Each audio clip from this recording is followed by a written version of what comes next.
ఈరోజు మీ అందరితో నేను సాతాన్ ఓటమి, ఆ శిలువ మీద జరిగిన ఆ ఓటమి ఎంత పెద్దదనేది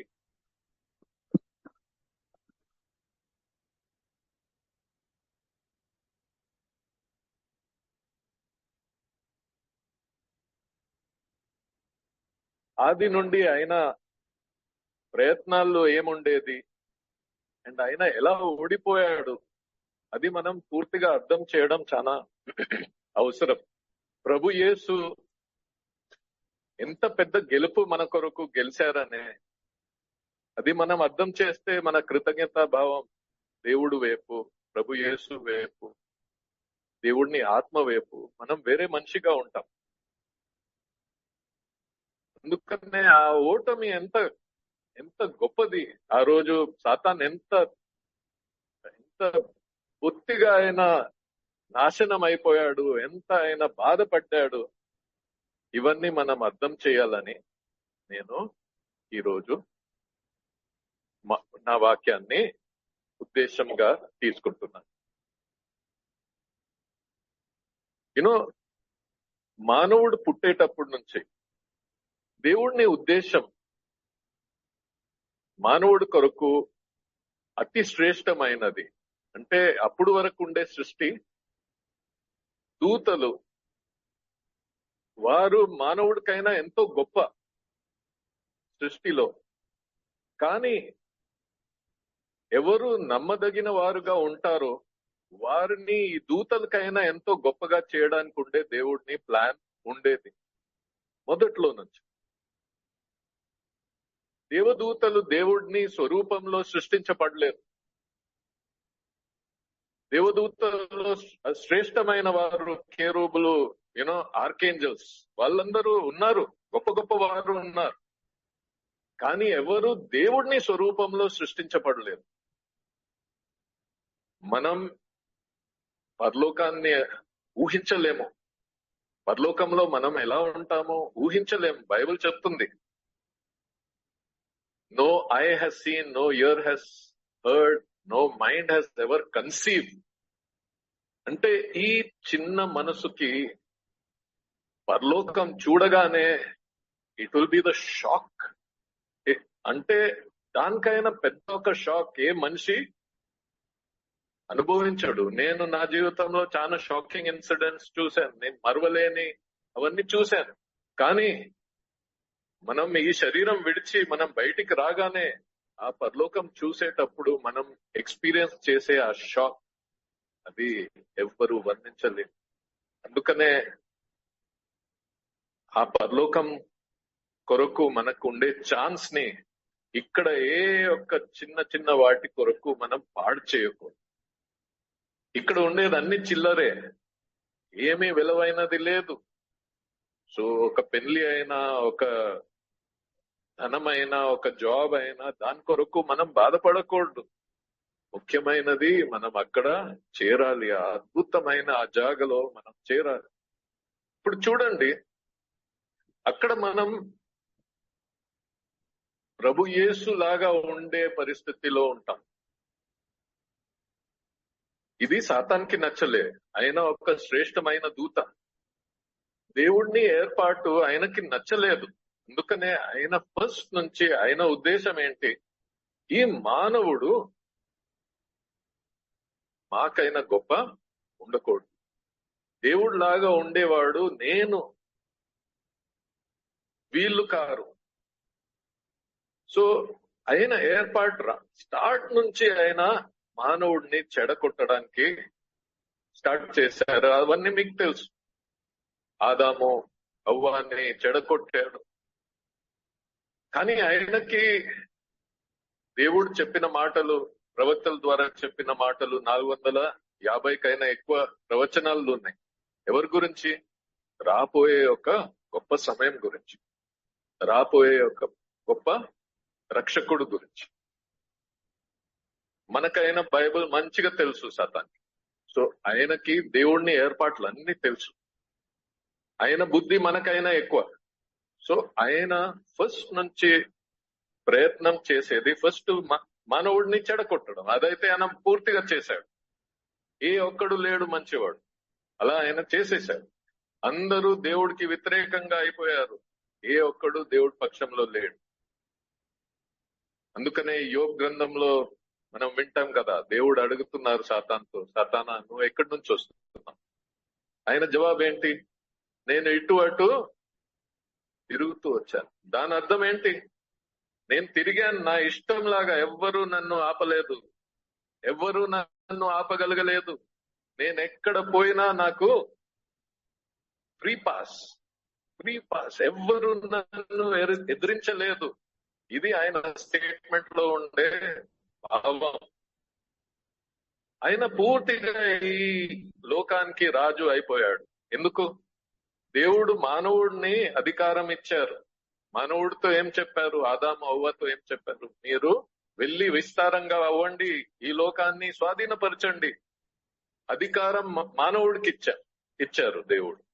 మానవుడు ఏం చేశాడు? తన అధికారం ఎవరికి ఇచ్చేశారు? సాతానికి ఇచ్చేశారు.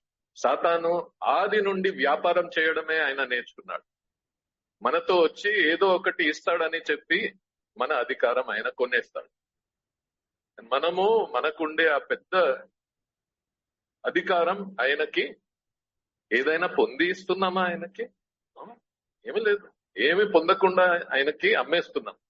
అందుకనే ప్రభు యేసు చెప్పారు కదా, నీ ఆత్మను అమ్మొద్దు, ఈ లోకం మొత్తం దొరికినా అమ్మొద్దు. వ్యాపారంలో నువ్వు నష్టం పొందుతావు. అటువంటి వ్యాపారం చేసావంటే నష్టమే నీకు. ఇవన్నీ మనం చదువుతున్నాము. సాతాన్ ఆది నుండి మానవుడినైతే ఆయన కబ్జా చేసేశారు. ఏం లేదు ఆయనకి. మానవుడు యాక్చువల్లీ ఈ లోకాన్ని స్వాధీనపరచాలి, కానీ సాతాన్కి ఆయన అధికారం మొత్తం మానవుడు ఇచ్చేశాడు, అమ్మేశాడు. అందుకనే ఈ లోకానికి రాజు ఆయన. ఇప్పుడు ఒక రక్షకుడు వస్తున్నాడని ప్రవచనాలు మొదలు పెట్టాయి. ఒక రక్షకుడు వస్తాడు, మానవుడిని తన ఆస్తి, తన ఇన్హెరిటెన్స్ తిరిగి ఇవ్వడానికి వచ్చే ఒక రక్షకుడు గురించి ప్రవచనాలు స్టార్ట్ అయిపోయింది. ఇప్పుడు సాతాను ఉద్దేశం ఏముండాలి? ఈ రక్షకుడు రావకూడదు, ఇది ఆయన ఉద్దేశం. ఈ రక్షకుడు ఎక్కడ వస్తాడు? ఇజ్రాయెల్లో వస్తాడు. సో ఈ దేవుడు చెప్పేశారు ఇజ్రాయెల్లోనే వస్తాడు. ఇప్పుడు సాతాన్ ఏం చేయాలి? ఈ ఇజ్రాయెల్ అనే వంశాన్ని మొత్తం బొత్తిగా నాశనం చేసేస్తే రక్షకుడు లేడు. సో ఆయన ఎన్నోసార్లు అషూర్ రాజు ద్వారా, మోయాబు రాజు ద్వారా, ఏదోం రాజుల ద్వారా, శత్రువుల ద్వారా ఇజ్రాయెల్ ని మొత్తం తీసివేయడానికి ఉండే ప్రయత్నాలు మనం చూసాం బైబిల్లో ఎన్నోసార్లు. ఎందుకు? రక్షకుడు రావకూడదు. ఈ మానవ జాతికి ఒక రక్షకుడు రావకూడదు. అవన్నీ ఫెయిల్ అయింది. సాతాను ప్రయత్నం చేసే ప్రతి ఒక్క దాంట్లో ఒక శేషించిన భాగాన్ని దేవుడు వదిలారు. నెబుకద్నెజర్ వచ్చినా, ఎవరు వచ్చినా శేషించిన భాగం అయితే మిగిలింది అక్కడ. ఇది దేవుణ్ణి ఏర్పాటు. ఇప్పుడు చూడండి, సాతాను ఏర్పాటు, దేవుడిని ఏర్పాటు. దేవుడు చెప్తున్నారు నేను ఒక రక్షకుడిని పంపిస్తాను. సాతాను ఈ రక్షకుడు రాకుండా ఉండడానికి ఆయన ప్రయత్నం. ఇప్పుడు చూడండి, దాని తర్వాత ఈ శత్రువుల ద్వారా వంశనాశనం చేయడానికి ఎన్నో ప్రయత్నాలు జరిగినాయి.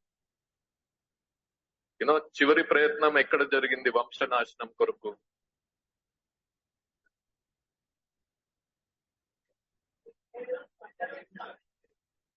హేరోదు వంశనాశనం కాదు, యెహోయాకీం. యాక్చువల్లీ దానికైనా తర్వాత మనం చూస్తాము, దానియేలు లేనప్పుడు, దేవుడి రాజ్యంలో ఒక గొప్పవాడు లేనప్పుడు, ఇజ్రాయెల్ ని కాపాడటానికి ఎవరు లేనప్పుడు, హమాన్ ద్వారా ఇజ్రాయెల్ మొత్తాన్ని నాశనం చేయడానికి ప్రయత్నం చేశాడు కదా. అక్కడ కూడా ఓటమి.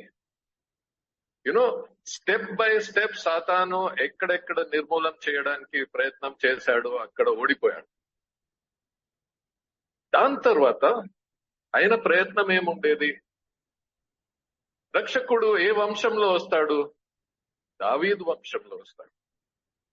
దావీదు వంశాన్ని నాశనం చేయడానికి ఆయన ఎన్నో సార్లు ప్రయత్నం చేశాడు. అతాలియా దావీదు వంశాన్ని ఆమె అటాక్ చేసింది. కానీ ఒక చిన్న శిశువుని, ఒక అమ్మాయి పరిగెత్తు తీసుకుపోయి 5-6 సంవత్సరం ఎవరు చూడకుండా కాపాడి అక్కడ దేవుడికి జయం ఇచ్చినది. యునో మనం ఎవరంటే, మనం సాతాన్ని ప్రతి ఒక్క యోజనని ఒపోజ్ చేసేవారు. ఆ అమ్మాయి లాగా, యెహోయాదా వల్ల బిడ్డ. ఇప్పుడు చూడండి, దావీదు వంశాన్ని కంప్లీట్లీ ఫినిష్ చేయడానికి సాతాన్ ఎన్నో ప్రయత్నాలు చేశాడు. కానీ దావీదు వంశంలో ప్రభు యేసు అయితే పుట్టారు. పుట్టినాక ఇప్పుడు ఏం చేయాలి? ఆయన్ని చంపాలి. ఓకే, సో హేరోద్ ద్వారా ప్రయత్నం చేశారు, అది ఫెయిల్ అయిపోయింది. ప్రతి అడుగులో ఆయన ఫెయిల్ అవుతున్నాడు. సాతాన్కి ఎన్ని ఓటమిలు! మనం బైబిల్ చదివితే వేరే ఎవరైనా ఉంటే సిగ్గుతో పారిపోయేది. నో, ఇంకా నేను ప్రయత్నం చేయను, దేవుడు గొప్పవాడు అని చెప్పేది. కానీ ఆయన అదైతే ఒప్పుకోవటం లేదు. ఆయన ఇంకా ప్రయత్నాలు చేశారు. ఇప్పుడు ప్రభు యేసు ఎదిగారు. ఆయన పరిచర్యం స్టార్ట్ చేసేటప్పుడు ఆయన వేరే ఒక ప్రయత్నం చేస్తున్నాడు. అదేంటి? బలి. ఎటువంటి బలి ఉండాలి? నిష్కలంకమైన బలి ఉండాలి. సో ప్రభు యేసుని కలంకం ఇవ్వడానికి ప్రయత్నం చేశారు. అది మత్తయి 4లో మనం చూస్తాం కదా. ఆయన వచ్చి ప్రభు యేసుతో ఏం చెప్తున్నారు? 40 దినం ప్రభు యేసు ఉపవాసం ఉండినాక, ప్రభు యేసుకి ఎంతో ఆకలి ఉండేటప్పుడు ఆయన ఒక అంటే ఆయన మాత్రమే ప్రభు యేసు గురించి ఆలోచించేవాడు. ప్రభు యేసు కష్టాన్ని ఎరిగేవాడు. ఆయన మాత్రమే ఒక కంఫర్టర్ లాగా వచ్చాడు. ఏం చెప్పాడు?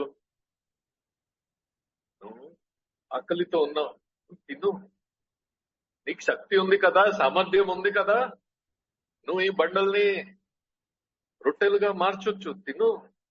ఎందుకు బాధపడతావు? తిను. ఈ కేమ్ యాజ్ అ ఫ్రెండ్. ఇప్పుడు ప్రభు యేసు తిని ఉంటే ఆయనలో కలంకం వచ్చేదా? ఇప్పుడు మనం అందరికీ దేవుడు ఒక సామర్థ్యం ఇచ్చాడు. కొందరికి బుద్ధి ఇచ్చారు, కొందరికి మాటలు ఇచ్చారు, కొందరికి స్కిల్ ఇచ్చారు, కొందరికి శక్తి ఇచ్చారు. మన సామర్థ్యాన్ని వాడి మనం ఏం చేస్తున్నాం? సంపాదించి తింటున్నాం కదా. సామర్థ్యమే కదా మనం వాడేది తినడానికి. వేరే ఏం వాడుతున్నాం? ఈ లోకంలో అందరూ సామర్థ్యాన్ని వాడుతున్నాం. మన బుద్ధిని, మన చదువుని, మన స్కిల్ ని, మన ఉద్యోగంలో ఉండే ప్రతి ఒక్కటి మనం సామర్థ్యాన్నే వాడుతున్నాం. దాని ద్వారా శాలరీ వస్తుంది, శాలరీ ద్వారా మనం తింటున్నాం. ఇప్పుడు ప్రభు యేసుకు ఒక సామర్థ్యం ఉంది. అదేంటి? రాళ్ళని రొట్టెగా చేయొచ్చు, అంత శక్తి ఉంది. ఆయన అది వాడి ఉంటే కలంకం ఎలా అయ్యేది? ఇప్పుడైనా ఆలోచించారా? సాతాన్ చేపిస్తున్నారంటే అది కలంకమే.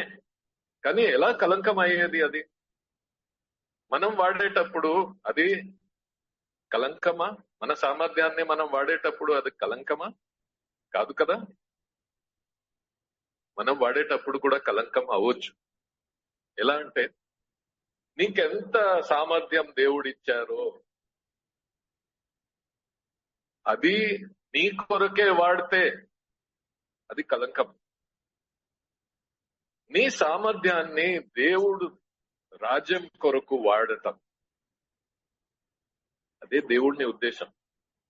యూనో దేవుడు ఏం చెప్తున్నారంటే, దేవుడు మనకి ఎంత సామర్థ్యం ఇచ్చారో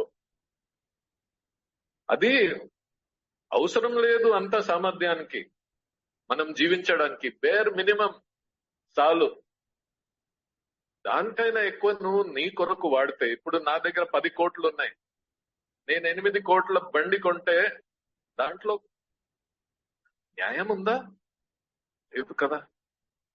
నాకు 5 లక్షల బండి 10 లక్షల బండితో సరిపోతది. నేను 8 కోట్లు వాడే అవసరం లేదు. నేను వాడితే అది కలంకమే, అది కలంకమే. నువ్వు నీ కొరకు ఎంత వాడుతున్నావు?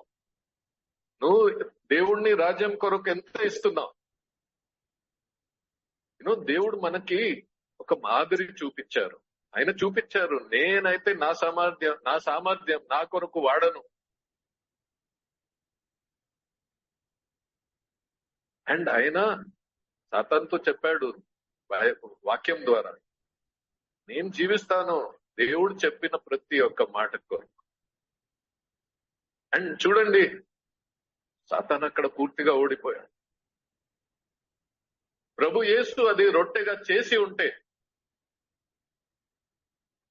అక్కడ మనకేం మాదిరి ఉంది. అందుకనే చూడు, ఎంత మంచివాడు, ఎంత గొప్పవాడు ఆయన. మనలో ఎవ్వరు తప్పు చేయకుండా ఉండడానికి ఆయన మనకి పూర్తిగా చూపించారు. 40 దినము ఆయన ఆహారం తీసుకోకుండా. ఆయనకు తెలుసు, ఆయనకు సామర్థ్యం ఉంది అక్కడ రొట్టె చేసి తినడానికి, కానీ ఆయన చేయలేదు. What a benchmark he put for us, what a path he made for us కదా. దెన్ రెండోసారి సాతాను కలంకం ఇవ్వడానికి ఆయన బైబిల్ పట్టుకొని వచ్చాడు. ఏం చెప్పాడు ఆయన? ప్రభు యేసుని మందిరం పైన తీసుకుపోయి దుంకుమని చెప్పాడు. వాక్యం కోట్ చేశాడు. వాక్యంలో ఏముంది? నీకు అపాయం కలగకుండా. ఇప్పుడు యాక్చువల్ వాక్యం ఎక్కడ ఉంది? 91వ కీర్తనలో. ఓకే, అండ్ ఈయన కోట్ చేసేది కరెక్ట్ కోట్ చేశాడా? ఇప్పుడు మనం అది చూడాలి. మత్తయి 4లో 6వ వచనం ఎవరైనా చదువుతారా?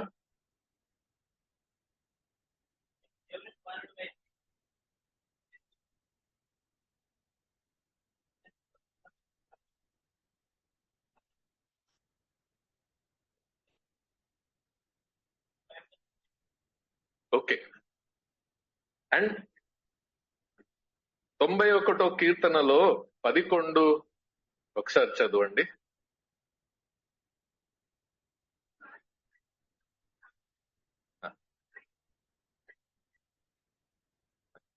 ఇప్పుడు చూడండి, ఆ నీ మార్గములో అనే మాట ఆయన మింగేశాడు సాతాన్.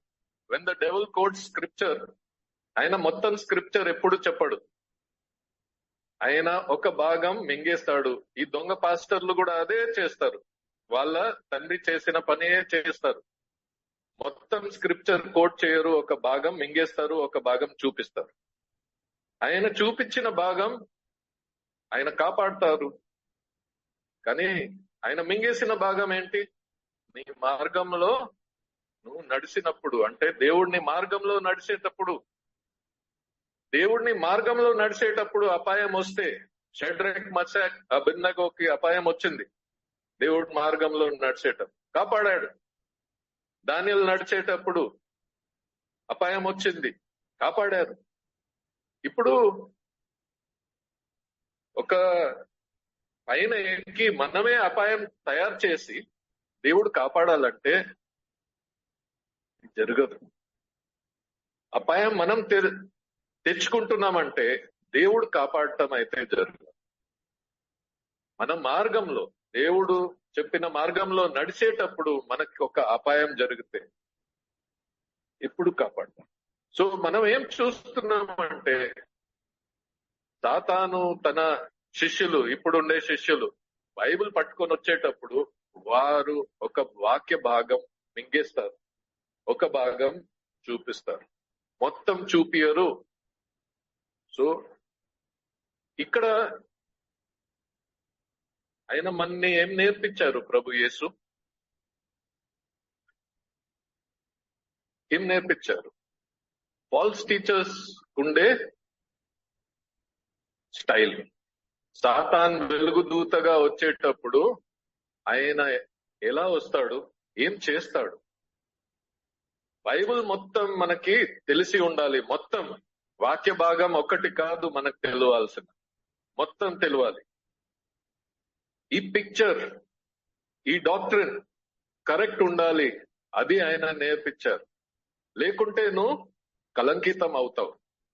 ఆయన చెప్పిన మాటలు నువ్వు వింటే కలంకితం అవుతావు. You will be a son of the evil one, not the son of God. మొత్తం నీకు తెలియాలి. మూడోసారి ఆయన వచ్చేటప్పుడు ఆయన ఫ్రెండ్ గా రాలే, పాస్టర్ గా రాలే, ఆయన తన స్వరూపంలోనే వచ్చాడు. ఆయన స్వరూపం ఏంటి?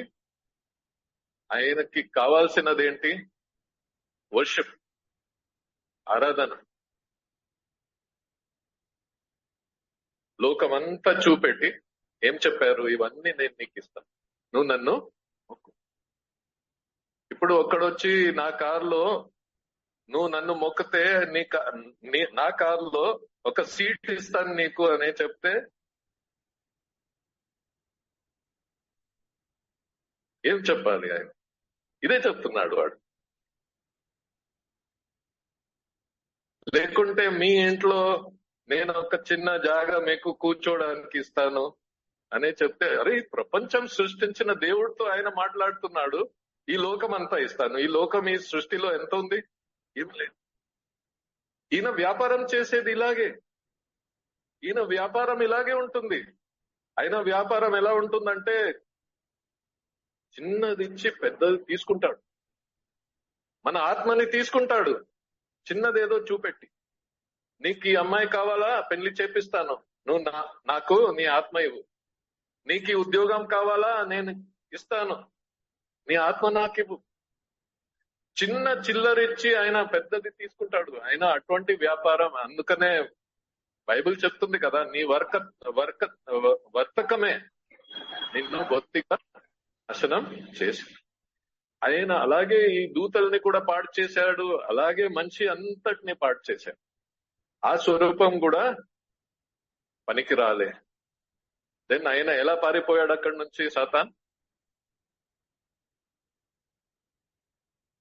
మనకి సాతాన్ ఇక్కడి నుంచి పోయినాక దాని తర్వాత ఎక్కడ కనపడతాడంటే సిలువ దగ్గర. దాని తర్వాత కనపడరు. బైబిల్లో ఈ మత్తయి 4 తర్వాత మనం ఎక్కడ సాతాన్ని చూస్తామంటే towards the end of the ministry. అప్పుడు వరకు సాతాన్ ప్రభు యేసు దగ్గర రాలే. ఇప్పుడు చూడండి ఆయన ప్రయత్నాలు ఏంటి. ప్రభు యేసు పుట్టకూడదు. ఫస్ట్ పుట్టారు, పుట్టినాక చంపాలి, చంపలేకపోయాడు. దాని తర్వాత ఆయన పరిచర్య మొదలు పెట్టేటప్పుడు నుంచి ఇంకా చంపడానికి అవ్వదు అనే అర్థం చేసుకొని కలంకితం చేయాలి, అది జరగలేదు. ఇప్పుడు ఏం చేయాలి? దీని తర్వాత సాతాన్ ఏం చేయాలి? మానవుడికి రక్షకుడు ఎప్పుడు పనికొస్తాడు? ఆయన సిలువలో చనిపోతే. ఇప్పుడు సాతాను ఉద్దేశం ఏముండాలి? దీని తర్వాత కలంకితం అవ్వడానికి అవ్వలేదు, ఆ ప్రయత్నం కూడా ఫెయిల్ అయ్యాడు. సో ఆయన ఉద్దేశం ఏముండాలి? ఇప్పుడు ఆయన సిలువ మీద సావకూడదు. He should not die for mankind. చాలా మంది అనుకుంటారు సాతానే తప్పారు ప్రభు యేసు. సాతాన్ అయితే ఆయన్ని కాపాడడానికి ప్రయత్నం చేశాడు.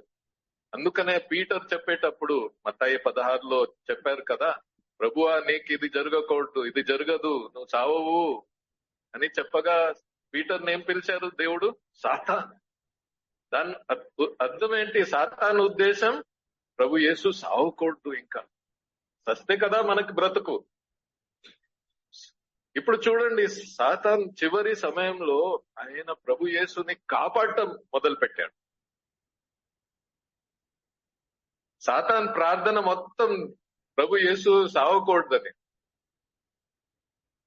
కానీ దేవుడు ఉద్దేశం అయితే ప్రభు యేసు మన కొరకు బలి అవ్వాలి. అవునా? దీన్ని ఎలా జరిగింది? అవన్నీ ఎలా జరిగింది? ఎలా? సాతాన్ మనిషిలే కదా ప్రభు యేసుని సిలువ వేసినారు.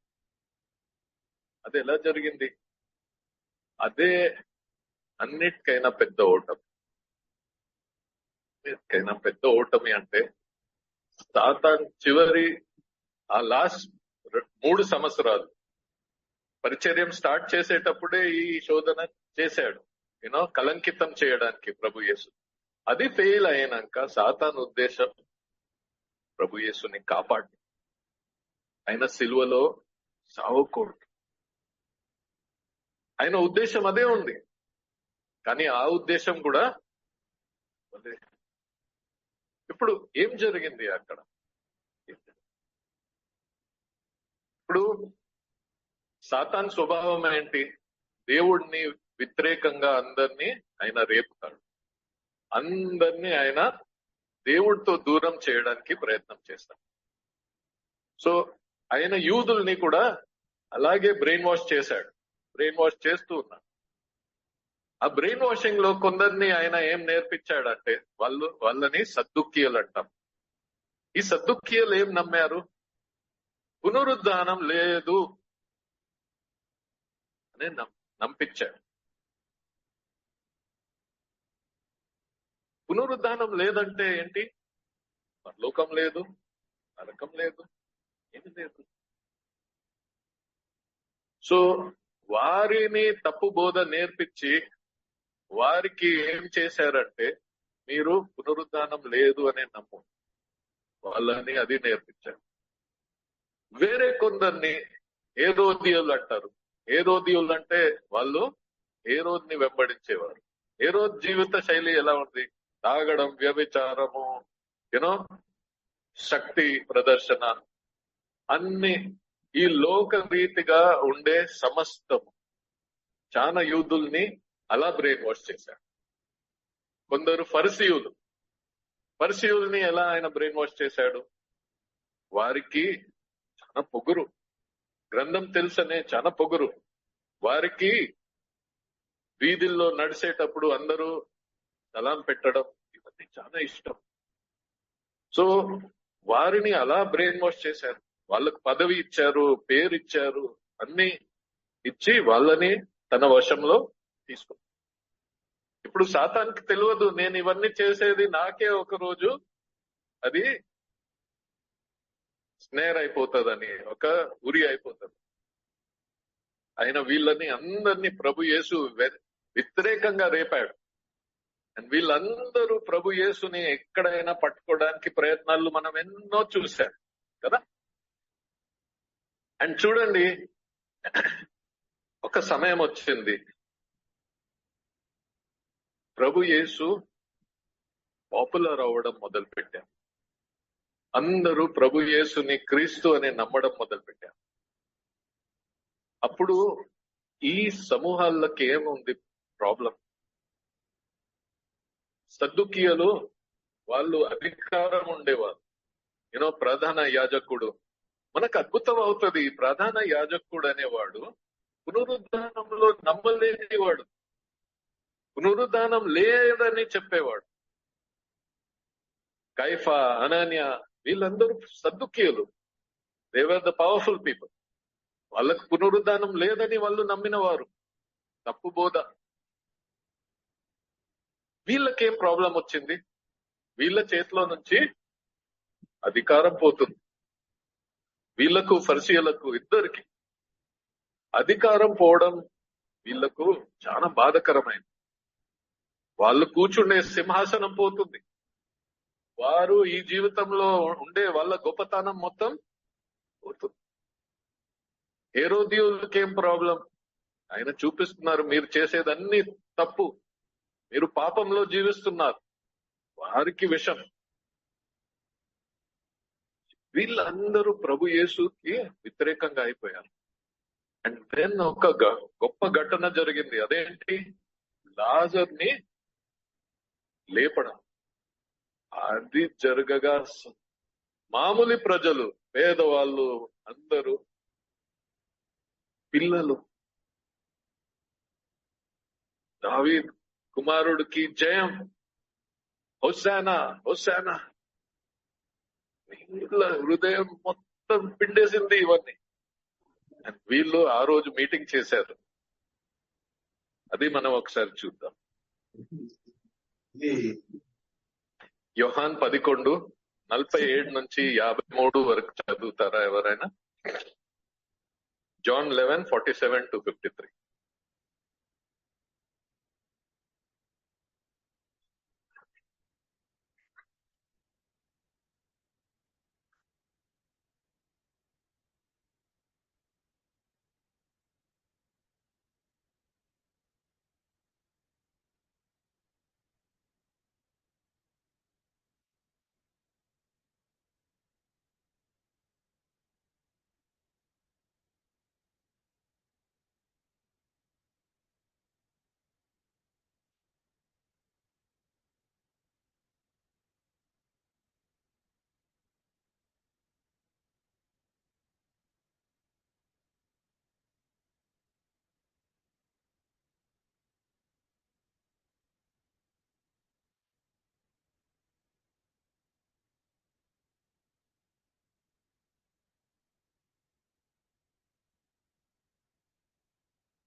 ఆయన ప్రవచించాడు చూడు, సద్దిక్యుడు దేవుడు ఆయన ద్వారా ప్రవచనం చేపించాడు.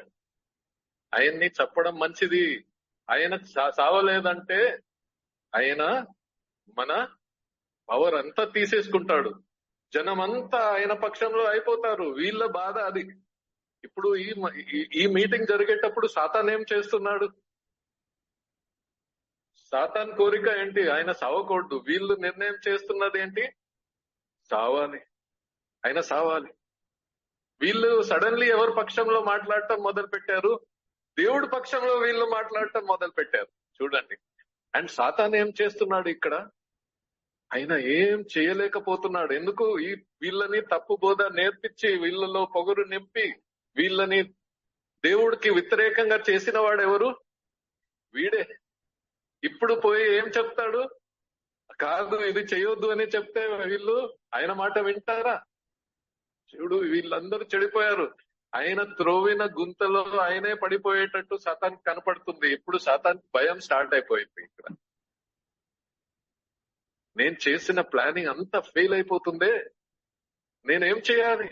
ఆయన తల పట్టుకోవడం మొదలు పెట్టాడు. అరే, వీళ్ళు నాకే వ్యతిరేకంగా చేస్తున్నారు అనే ఆయన బాధపడటం మొదలు పెట్టాడు.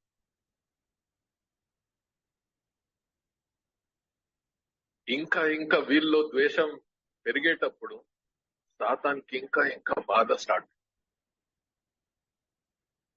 వీళ్ళు జన సమూహాన్ని సమకూర్చి ఆ శాన్హెడ్రిన్ లో, ఆ మహాసభలో వాళ్ళు చంపాలని నిర్ణయం చేసేటప్పుడు సాతాను ఇంకా బాధపడుతున్నాడు అక్కడ. అయ్యో, నేను చేసిన పని అంతా పాడైపోతుంది. ఆదాం నుంచి నేను చేసేదన్నీ పాడైపోయేటట్టు కనపడుతుంది. ఎన్ని ప్రయత్నాలు, ఎన్ని ఓటమీలు, కానీ ఇక్కడ ఫైనల్ పరిస్థితి వచ్చేసింది. ఆ ఫైనల్ పరిస్థితిలో సాతాన్ ఏమైంది? ఇప్పుడు మనం అది ప్రవచన చూద్దాం. యెహెజ్కేలు 28 18వ వచనం ఒకసారి చదవండి. యెహెజ్కేలు 28:18.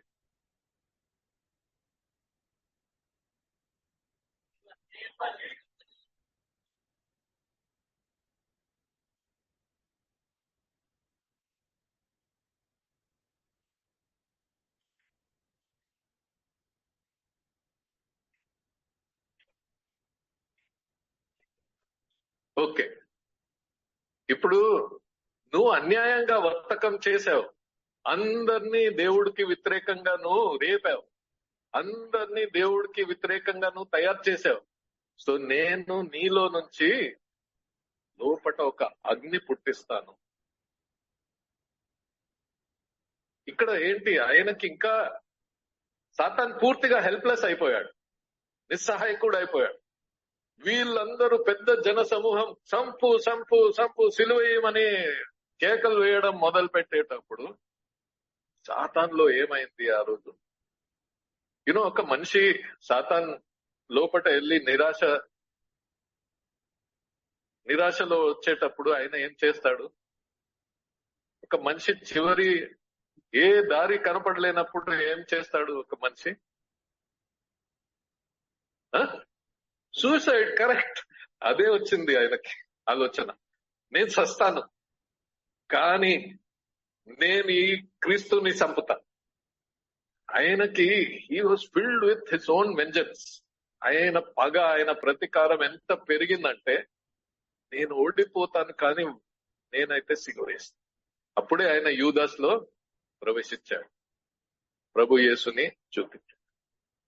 ప్రభు యేసు ఆ సిలువలో 3 గంటలకి ఆ దినము ఆయన సమస్తం అయిపోయింది అనే చెప్పిన మాట, దేవా నా ఆత్మని చేతిలో అప్పగిస్తున్నానని చెప్పేటప్పుడు ఎంత పెద్ద విజయం జరిగింది అక్కడ, ఎంత పెద్ద జయం దొరికింది. అండ్ చూడండి ఆయన ఓటమి అదే ఎస్కేల్ 28లో 19వ వచనం.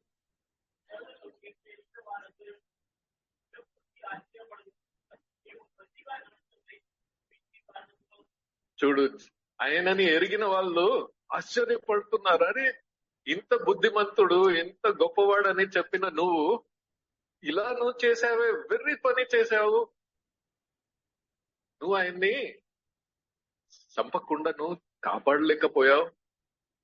ఆయన చనిపోయారు, మానవుడికి రక్షణ దొరికింది, దేవుడికి జయం దొరికింది. ఆ రోజు ఆయన బొత్తిగా నాశనం అయిపోయాడు. ఆ రోజు సాతాన్ అనే శక్తి ఈ రోజు ఆయనకి తల ఎత్తడానికి వీల్లేదు. ఇప్పుడు సాతాన్ ఎవరి మీద కోపం ఉండాలి? ఆ ఓటమికి ఓడిపోయిన వాడు కోపం అయితే ఉంచుతాడు. ఎవరు ఓడించారు ఆయన్ని, సాతాన్ని? ఆ రోజు ఆయన మనుషులే. ఎవరు? సద్దుక్యులు, ఫర్సీయులు, హెరోదియులు, యూదులు, ముఖ్యంగా నమ్మలేని యూదులు. ఆ రోజు నుంచి ఆయన ఏం చేయాలి? వీళ్ళ వ్యతిరేకంగానే అదే జరిగింది. ఆ రోజు నుంచి యూదుల మీద ఎవరు పడ్డారంటే వీడే. హిట్లర్ వరకు ఆయన మనుషులే. అందరినీ, అది బైబిల్లో ఉంది. మనం ఒకసారి చూద్దాం ఆ ప్రవచన. ప్రకటన గ్రంథం 12వ అధ్యాయం 13 నుంచి చదవడం మొదలు పెడతాం.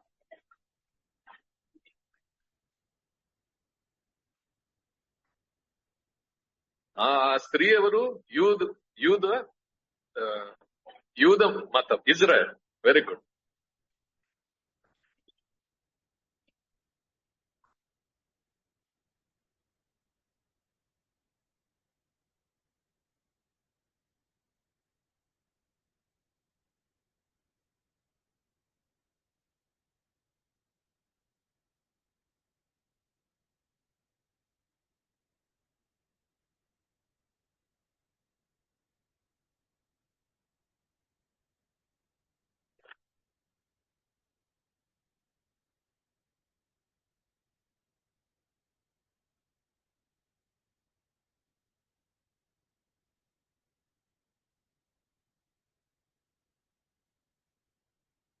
చూడు, ఇప్పుడు ఆయన శత్రువు ఎవరు? ఆ స్త్రీ. అందుకనే ఆ పెద్ద ప్రవాహం అంటే హిట్లర్ చేసినది. 60 లక్షల యూదుల్ని ఆ రోజు వాడొక్కడే చంపాడు. ఈ ఈ ఈ ఒక హేట్రెడ్ ఆయనకు వచ్చింది ఏంటంటే, ఆయన ప్రతిసారి ఆ సిలువలో ఆయనకి జరిగిన ఆ ఓటమి గురించి ఆలోచిస్తే ఆయనలో విషం బయటకు వచ్చేస్తది, ప్రవాహం లాగా వచ్చేస్తది. ఆయన అంతా ఓడిపోయాడు అక్కడ. అండ్ ఈ రోజు ఆ కోపం ఎవరి మీద? మన మీద, మన మీద. యూదుల మీద కూడా ఉంది. ఆయన కోపం వాళ్ళ మీద కూడా ఉంది. మీ వల్లనే నేను ఓడిపోయాను, మీరే నా ఓటమికి కారణం. కానీ మనం కూడా ఇప్పుడు ఆయన రేడార్లో వచ్చి ఉన్నాం. ఇప్పుడు ఆ ఓటమిని మర్చిపోవడానికి ఆయన చాలా ప్రయత్నాలు చేస్తున్నాడు ఆ రోజు నుంచి. ఏంటి? ఆయన చావలేదు, ఆయన చావలేదని ఎవరు చెప్తారు? సిలువ మీద ఆయన చావలేదు, ఆయన లాంటి వేరే ఒక మనిషిని అక్కడ సిలువ మీద దేవుడు చంపారు. దేవుడు ప్రభు యేసు. ముస్లిమ్స్ వాళ్ళు నమ్మేదేంటి? ఆయన చావలేదు. వాళ్ళు ఎవరు మనుషులు? ఆయన మనిషిదే. సో ఆయన మనుషులతో ఆయన ఈ రోజు కూడా నేర్పిస్తున్నది ఏంటి? ఆయన చావలేదు ఆ సిలువలో. నేను ఓడిపోలే. ఆయన చెప్పేది అదే, నేను ఓడిపోలే. అండ్ వీళ్ళు అదే ప్యారెట్ చేస్తున్నారు. ఆయన ఓడిపోలే. మనకు తెలుసు, గ్రంథం ఉండేవారు మనకు తెలుసు ఆయన ఆ రోజు యాక్చువల్లీ ఎంత గొప్పగా ఓడిపోయాడు. అండ్ దెన్ పునరుద్ధానం జరిగింది. అక్కడ ఎవరు ఓడిపోయారు? ఎవరు ఓడిపోయారు? సద్దుకీయులు అయితే వాళ్ళ ఫిలాసఫీ అయితే జీరో అయిపోయింది అక్కడ. కానీ అక్కడ ఒక పెద్ద విజయం దొరికింది. యాక్చువల్లీ సిలువలో ఒక విజయం, పునరుద్ధాన దినం వేరే ఒక గొప్ప విజయం. ఆ రెండో విజయం ఎవరితో దేవుడు సాధించారు? ఎవరి మీద విజయం పొందారు? మరణం. Very good. పాపం సిలువ, మరణం రిజరెక్షన్. ఇప్పుడు మరణం తో విజయం ఏంటి? మరణం ఏంటి? ఎవరు? మనం ప్రకటన గ్రంథంలో చూస్తే మరణం ఒక శక్తిగా కనపడుతుంది. మరణాన్ని ఆయన ఎక్కడ వేశారు? అగ్నిలో వేసేశారు. మరణం ఒక ఘటన అవుతే అగ్నిలో వేయడం జరుగుతుందా? మరణం ఇట్స్ ప్రిన్సిపాలిటీ, ఒక శక్తి, సాతానికి ఉండే ఒక తోడు. మరణం ఒక ఎంటిటీ, అదొక ఘటన కాదు. మన జీవితంలో, అందరి జీవితంలో మరణం వచ్చేది అదొక ఎంటిటీ కాదు, అదొక శక్తి. ఆ శక్తి ఏంటి? ఆ మరణం అనే శక్తిని సాతాన్ వాడుకుంటూ ఏం చేశాడు? అందరినీ భయపెట్టాడు. The fear of death. ఈ మానవుడిలో భయం, చింత ఇవన్నీ ఎందుకుంది? ఆ శక్తి, ఆ ప్రిన్సిపాలిటీ కాల్డ్ డెత్, అది మన జీవితం మీద దానికి పట్టుకునే జాగ ఉంది. ఇప్పుడు మానవుడు మరణాన్ని ఎందుకు భయపడతాడు? ఎందుకంటే ఆ శక్తికి ఒక చోటు ఉంది. సాతానికి చోటు ఉంటే మనం ఏం చేస్తాం? పాపం చేస్తాం. మరణానికి చోటు ఉంటే మనం భయపడతాం. మనిషి జీవితంలో భయము, చింత, దిగులు ఇవన్నీ ఉండడం ఎందుకు? మరణం అనే శక్తికి మన మీద ఒక చోటు. పునరుద్ధానంలో ఆ శక్తి ఓడిపోయింది. సాతాన్ తోడు, సాతానికి పెద్ద ఒక ఆయుధం మరణం. సాతానికి ఉండే పెద్ద ఆయుధం. ఆ ఆయుధం ఆ రోజు నాశనం. సో ఆ 3 దినంలో జరిగిన గొప్ప దేవుడిని రాజ్యం కొరకు ఉండే చేసిన పనులు ఎంతో మనకి మేలుకరమైన. అందుకనే ఈ రోజు మనం సంతోషపడాలి. సాతాన్ అనేవాడు తల ఎత్తలేడు మనం ముందర. ఎందుకు? ఆయన ఓటమి గురించి మనం మాట్లాడితే ఆయన ఎక్కడ కనపడడు, మాయమైపోతాడు. ఆయనని, ఆ ఓటమిని గుర్తు చేసేది క్రైస్తవులే. మనం ప్రభు యేసుకి హల్లెలూయా చెప్పేటప్పుడు, దేవా వాట్ ఎ విక్టరీ అనే మనం చెప్పేటప్పుడు సాతానికి సిగ్గొస్తుంది. అరే, నేను బొత్తిగా నాశనం అయిపోయాను, నేను వీళ్ళతో ఏం పోరాడతాను? మరణానికి బలం లేదు. మరణం నిజంగా మనం పునరుద్ధానుడు అయితే ప్రభు యేసుతో పాటు మన పాపాన్ని మనం సిలువలో వేస్తే, మనం ప్రభు యేసుతో చనిపోయి ఉంటే పాపానికి శక్తి లేదు మన జీవితంలో. మనం ప్రభు యేసుతో లేచి ఉంటే మరణానికి శక్తి లేదు మన జీవితంలో. భయం అనేది ఉండదు, చింత అనేది ఉండదు. నీ పిల్లలు స్కూల్కి వెళ్ళి వచ్చే వరకు తల్లి చింతపడది. No problem, the Lord is there. ఏది జరిగినా మాకు మంచిదే. యూనో, ఒక ఫియర్లెస్ లైఫ్ వస్తుంది. నువ్వు ప్రభు యేసుతో లేచావంటే, ప్రభు యేసుతో చనిపోయావంటే ఒక సిన్లెస్ లైఫ్, ఒక ప్యూర్ లైఫ్. అండ్ ఆ సిన్లెస్ లైఫే మనం కోరుతాం. మనం ఆయనతో చనిపోయి ఉన్నామనే సాక్ష్యం అదే, ఒక సిన్లెస్ లైఫ్. ఆయనతో మనం లేచి ఉన్నామనే సాక్ష్యం ఏంటి? Fearless life. వరి లేదు మన జీవితంలో, చింత లేదు. ఉద్యోగం పోయింది, చింత లేదు.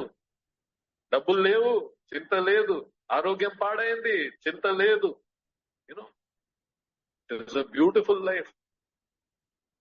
అదే మనకు కావాలి. మనం ప్రభు యేసుతో చనిపోయి ఉండేటప్పుడు సిన్లెస్ లైఫ్, ఒక ప్యూరిటీ. మనం ప్రభు యేసుతో లేచి ఉంటే ఆయన విజయం మన జీవితంలో కనపడాలి. Fearless life. సో ఈ రెండు జయములు మన జీవితంలో కూడా ఉండాలి. ప్రభు యేసు మన కొరకు ఈ జయం ఇవ్వడానికే అవన్నీ చేశారు. సో ఆయన చేశారు కాబట్టి అది మన జీవితంలో ఖచ్చితంగా కనపడాలి. జరిగినది ఇవి. లోకంలో చాలా మంది వస్తారు చెప్తూ ప్రభు యేసు యాక్చువల్లీ సావలేదు. వీళ్ళెవరు మనుషులు? ఆ ఓడిపోయిన వాడు ఈ రోజు కూడా ఏదో ప్రయత్నాలు చేస్తున్నాడు. వాడు చేస్తాడు. చాలా బుక్స్ రాశారు. ఒక బుక్ లో మేరీ మ్యాగ్డలిన్ తో కలిసి ఆయన ఎక్కడో కాశ్మీర్కి వచ్చి అక్కడ జీవిస్తున్నాడు, ఆయనకు పిల్లలు ఉన్నారని చెప్తారు, ఇవన్నీ చెప్తారు. కానీ మనకు తెలుసు వాడు ఒక ఫ్రస్ట్రేటెడ్, ఓడిపోయిన వాడు సృష్టిస్తున్న కథలు ఇవన్నీ. అండ్ ఆ కథలు మనం వినేటప్పుడు మనం ఏం చేస్తాము? We are reminded of the great victory. And అప్పుడు సాతాన్ మన దగ్గర నుంచి పోతాడు. He has no face in front of a Christian. పూర్తిగా నమ్మినవాడు, పూర్తిగా పాపం లేనివాడు, పూర్తిగా భయం లేనివాడు, సాతాన్కి అక్కడ చోటు లేదు. ఓడిపోయాడు. ప్రభు యేసు దగ్గర ఎలా ఓడిపోయాడో అలాగే సాతాన్ మన దగ్గర కూడా ఓడిపోతాడు. సో ప్లీజ్ ఎన్ష్యూర్ నువ్వు ప్రభు యేసు శిలువ అనుభవం పొంది ఉన్నావు, ప్రభు యేసు పునరుద్ధానం అనుభవించు. ఈ రెండు మనకి, ఒక క్రైస్తవుడికి రెండు అనుభవాలు లేవంటే మనం ఇప్పుడు కూడా చిక్కులో ఉన్నాం. ఇప్పుడు కూడా ఆయనకి మనం చోటిస్తున్నాం. ఇప్పుడు కూడా ఆయన చేతిలో మనం ఉన్నాం. మనం వింటున్నాం, కానీ మన జీవితంలో అవన్నీ లేదంటే మనం నిజంగా మనం పొందలేము. సో ఈ మాట మనం విన్నాము ఈ రోజు. ఆ పొందడానికి మనం ఎంతో దేవుడితో మోకరించి ప్రార్థన చేసేవారుగా ఉన్నాం. ఆయనే కదా ఇచ్చేది అని. దేవుడిని ఆత్మ అది మనకి స్పష్టంగా చెప్పాలి. Yes, you are safe, you are safe. నీలో పాపం పోయింది. అండ్ అది నీకు తెలుసు. నీ కళ్ళు ఏం చూస్తున్నాయో నీకు తెలుసు. నీ మనసు ఏం ఆలోచిస్తుంది నీకు తెలుసు. డబ్బుల ఆశ ఉందా నీకు తెలుసు. అవన్నీ ఉన్నాయంటే పునరుద్ధానం ఎక్స్పీరియన్స్ లేదు. నిజంగా మారే అవసరం ఉంది. పశ్చాత్తాపడి తిరుగు దారి తీసుకునే అవసరం ఉంది. ఎక్కడెక్కడ మనం ఓడిపోతున్నాం అక్కడ మనం పశ్చాత్తాపంతో మనం యూటర్న్ తీసుకునే అవసరం ఉంది. ఈ యూటర్న్ అనేది, ఈ మారు మనస్సు అనేది మన జీవితంలో అనేక సార్లు జరగాలి. ఒకసారి కాదు, చాలా మందికి ఒకసారిలో జరగదు. ఇవన్నీ అనేక సార్లు వాళ్ళు ఒక్కొక్క పాపాన్ని జయిస్తారు. అది మనకు తెలియాలి. మనకు దేవుడితో సంబంధం ఉందంటే ఆయన చెప్తారు, అండ్ ఆయన అది చేపిస్తారు. సో ఈ రోజు మనం ఈ మాట విన్నాము. దేవుడు ఎంత పెద్ద జయం మన కొరకు మన చేతిలో ఇచ్చారు. జయం తీసుకో. అండ్ మానవుడిని ఎక్కడ తీసుకుపోవడానికి? దూతలకైనా ఎంతో శ్రేష్టమైన జాగం. ఈ లోకంలో ఏది మనని ఆకర్షించకూడదు సంగమా. ఇది మనం ఇక్కడ పడిపోతే వీఆర్ నథింగ్. సాతాన్ వర్తకంలో మనం కూడా భాగం అయిపోయాం. ఆయన ఏమి ఇవ్వకుండా మన ఆత్మని కొనేస్తున్నాడు. సో ఈ మాట మనం గుర్తు పెట్టుకొని దేవుడు చేసిన కార్యములు మన జీవితంలో మేలు పొందేటట్టు మనం సో ఈ యొక్క మాట మీతో చెప్పాలని నేను కోరాను. మా పరలోకపు తండ్రి గొప్పవాడా, ఏ అర్హత లేని మమ్మల్ని నీలాగా చేయడానికి ఇష్టపడిన వాడా, నీకు స్తోత్రం. గొప్ప గొప్ప దూతలకైనా శ్రేష్టమైన వారిగా మేము మారిపోతామని నువ్వు నీ గ్రంథంలో రాసి పెట్టిన ఆ మాటల కొరకు స్తోత్రం దేవా. పూర్తిగా చెడిపోయిన మమ్మల్ని విమోచించి రక్షించి నీ మహిమలో తీసుకురావడానికి ఇష్టపడే మా దేవా నీకు స్తోత్రం. దేవా, ఇలా నువ్వు గెలిచావు. మా హృదయాల్లో సంతోషము గర్వం నిండిపోతుంది దేవా నీ విజయం గురించి ఆలోచించేటం. దేవా, ఆ విజయం మా జీవితంలో అందరికీ కనపడాలి దేవా. పాపంలో నుంచి మాకు విముక్తి కలిగి జీవించే ఒక జీవితం అందరికీ కనపడాలి దేవా. భయం, చింత, దిగులు నుంచి మేము విడుదల పొందామని అందరికీ కనపడాలి దేవా. ముఖ్యంగా మాకే, మా జీవితంలో ఆ భయం ఉండకూడదు. ఆ శక్తికి మా మీద ఏ అధికారం ఉండకూడదు. ఆ శక్తిని నువ్వు ఓడించావు దేవా. గొప్పవాడా, నీకే స్తోత్రములు, స్తుతులు. మా హృదయంతో మేము హల్లెలూయా చెప్తున్నాం దేవా. ఈ రోజు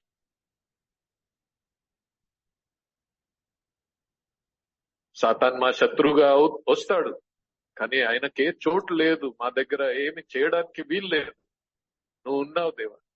మమ్మల్ని నీ కన్నుగుడ్డు లాగా కాపాడుతావు దేవా. ఏ భయం లేకుండా మేము ఒక్కొక్కరం జీవించడానికి మమ్మల్ని సహాయం చేయమని ఈ సమయం కొరకు, నీ మాటల కొరకు స్తోత్రాలు, స్తుతులు చెల్లిస్తూ ఈ ప్రార్థన మా ప్రభు అయిన యేసుక్రీస్తు నామములో అడిగి వేడుకుంటున్నాను నా తండ్రి. ఆమేన్. Thank God for His word. Two things we talked about as the main thing. One was sin has no power over us because of the death of the Lord Jesus Christ.